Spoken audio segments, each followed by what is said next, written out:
A video posted by a female Marine about sexual assault in the military rocketed across the internet and into the Pentagon press briefing room today. Secretary of Defense Lloyd Austin promised to take additional steps to stop such violence. But as Nick Schifrin reports, sexual assault in the military continues to rise, and individual families continue to be ripped apart. When Asia Graham graduated from high school in 2019, she hoped the military would give her and her mother, Nicole, a better life. She wanted to go in the military, make me her dependent, and have me staying with her for the rest of my life. Anthony Graham is Asia's brother. Even though my mom was a mom, my sister tried to act like a mom. Where do you think that sense of responsibility in her came from? We just raised a wonderful girl. That girl became a woman in uniform. In December 2019, she arrived at Fort Bliss in Texas, an 18-year-old soldier. She was a very, very proud soldier. In her basic trainings, First Sergeant loved her and praised her.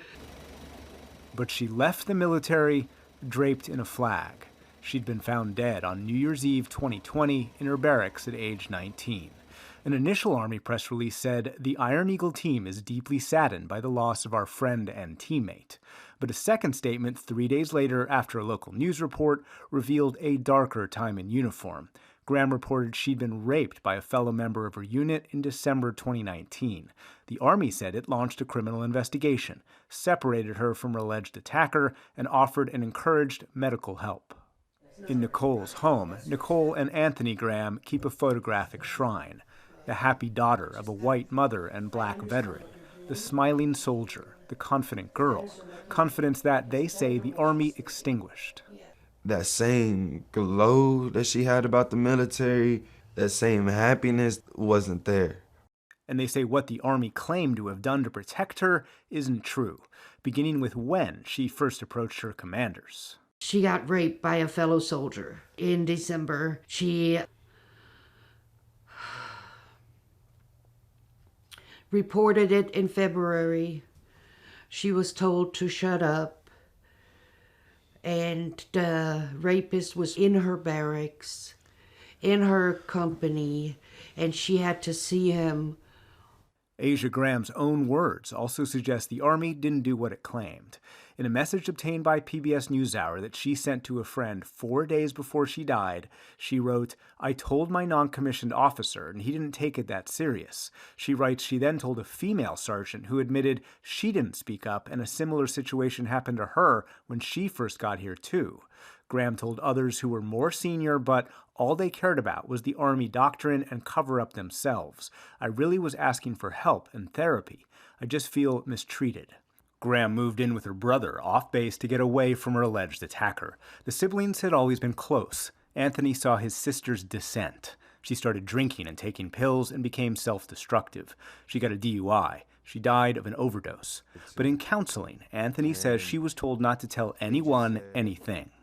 They heard her story, and then right afterwards, they're like, "All right, we just need you to shut up about this. Don't talk about it to nobody. Don't tell nobody about it. We're going to take care of it."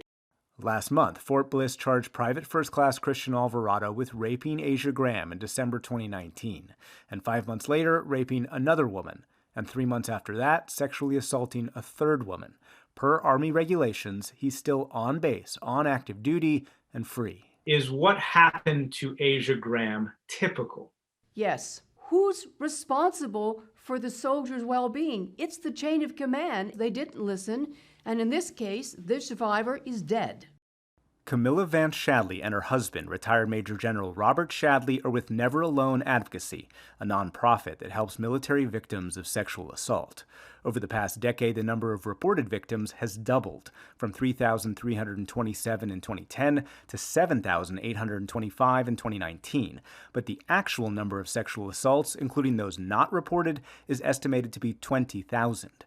Last year, an independent investigation found a permissive environment for sexual assault at Fort Hood and a lack of knowledge among commanders on when and how to report sexual assaults.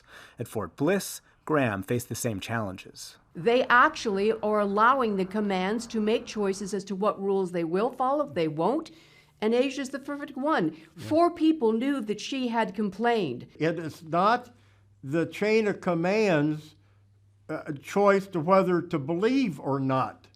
Their responsibility is to report it to trained investigators to look into it to get the ground truth. But Shadley says the buck doesn't stop with Graham's unit. The commander at Fort Bliss should be held accountable in order to send a signal to the command and to all the other division commanders, you better get involved. Shadley knows this problem. We as leaders have a responsibility to take care of our soldiers, and it breaks your heart when we don't.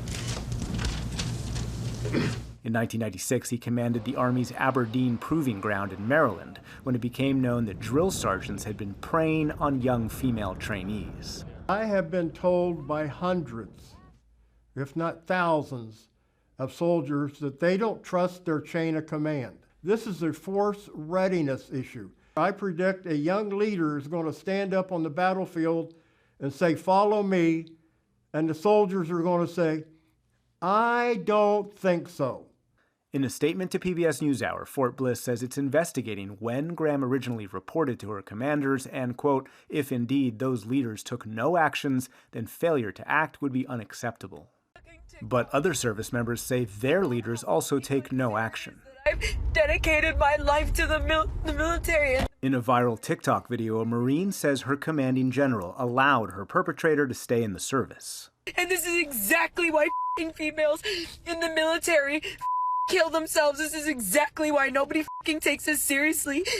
Today, Secretary of Defense Lloyd Austin admitted the military has not effectively dealt with sexual assault. We've been working at this for a long time, in earnest, but we haven't gotten it right. I found the video deeply disturbing. I'm going to ask that her chain of command make sure that someone is looking out after her needs. Last year, candidate Biden promised to tackle sexual assault in the military.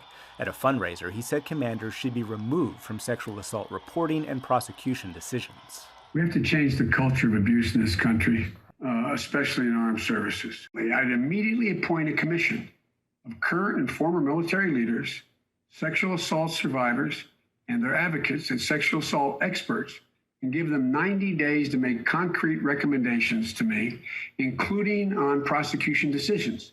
But Shadley warns the military may not follow through, and so he urges President Biden to demand results. I believe the president should stick to his word and say, I want you to fix it. If the current leadership isn't going to do it, get somebody in there who will. Back in Nicole Graham's home, what was once pride and hope in Asia's uniform is now regret that she ever allowed her daughter to put it on. I really beat myself up that I signed the paperwork for her to go. When they recruit the kids, they say it's a family. What kind of family lets people get raped and not taking care of the rapist? I wish I never would have signed the paper. They are victims of a plague that the military has known about for decades, but never cured. For the PBS NewsHour, I'm Nick Schifrin.